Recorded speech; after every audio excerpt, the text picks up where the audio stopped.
So, you want to be a comedian? Well, the first thing you need to know is a health warning.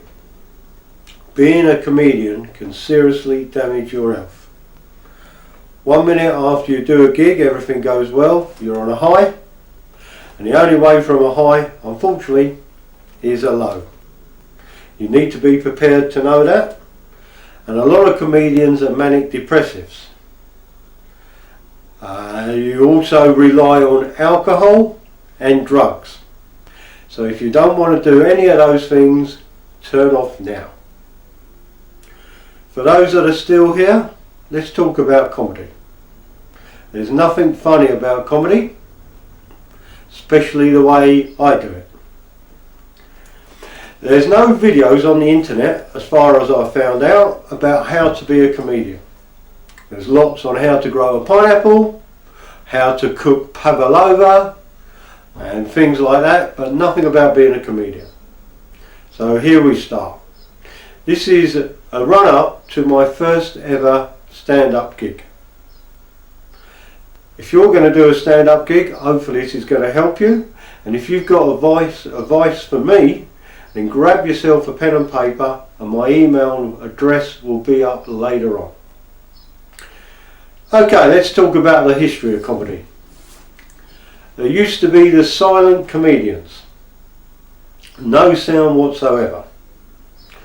Great stars such as Buster Keaton, in the famous scene when he stood outside a building and the whole building collapsed on him.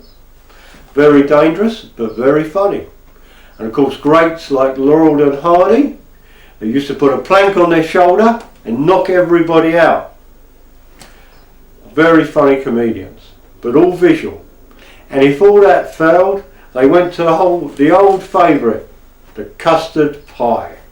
I'm hoping that not everything is going to fail and we don't need to use the custard pie. But as a comedian, you should be prepared to do anything, including dangerous and silly stunts. Remember that. Also, radio used to be a lot of comedians go on radio. Such shows as Round the Horn and the Goon shows, where thousands of people used to watch, we used to listen to them, and the country come to a standstill. The greatest thing about them was their funny voices.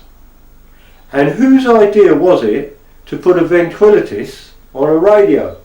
Brilliant. Never thought it would work, but it did. Okay, let's talk about famous comedians. My famous comedian was Tommy Cooper. Not only did he look funny, he also told some very silly and corny jokes, but in a very funny way. And joke telling used to be the order of the day. And then along in the 80s come a guy called Ben Elton and changed all that. He talked about real life, and in particular politics, which some people loved and some people hated. So let's talk about styles of comedians. On one hand, you've got someone like Jack D, who just stands still and looks miserable the whole of the time. On the other hand, you've got someone like Lee Evans, who runs around like an idiot and does a lot of visual stuff. So you've got to decide what sort of style you want, or make your own style.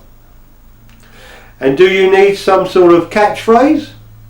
Or do you need a prop of some sort? I've got ties. You can see that tie, Mr. Funny, I hope I am. It's for you to decide in a minute. So decide what sort of style you want to be. Material. When you do your first stand-up, write about things you know. Write about your own life. Every day you should write something down that's funny that's happened to you today or to someone else. I live in a place called Bexhill, which is full of old people, and the town next door is Hastings, which is full of young people. So I've got a spectrum there of old and young, and you'll see I use some of that in my stand-up. So the first thing is to go to a comedy show, Preferably one that does an open mic or a joke telling competition. If you go up and tell one joke, you'll get a feel of being on stage, and also you'll get a feel of knowing whether you're funny or not and how to put things over. So go and tell one joke. Don't do any more than that. Always leave the audience wanting more. That's very important.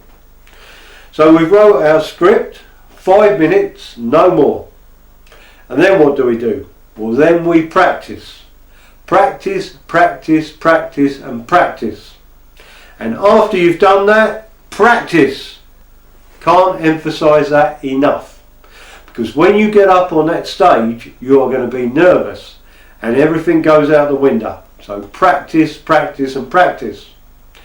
And also try and make a follow-on joke. Like a man was walking down the road, the next joke will be about a car. Try and make a little follow-on like that, and it's easy for you to remember. If anything is too difficult for you to remember and you're going to stumble over it, chuck it out. Write something new. Okay, so we've got our material and we've practiced. I practice in a garage. I practice in front of 2 push bikes, and they're a very bad audience. None of them laugh. And when you go on stage, be prepared, it may sound funny, for people to laugh. And that's very off-putting first time. So make a little gap so people can laugh. And talk slow and precisely. That's also important. Let's talk about nerves. You're going to be nervous. You look at my set in a minute, you think I wasn't nervous, but I am nervous. There's not a lot you can do about nerves. In some ways it's a good thing. But one word of warning, never drink before you go on stage. You need to be kept alert. So do not drink. Have you laughed yet? Well, I'm about to show you my film. And if you haven't laughed, be prepared to do anything for comedy. And I mean anything. So if you want me to put this in my face, vote now. You sods!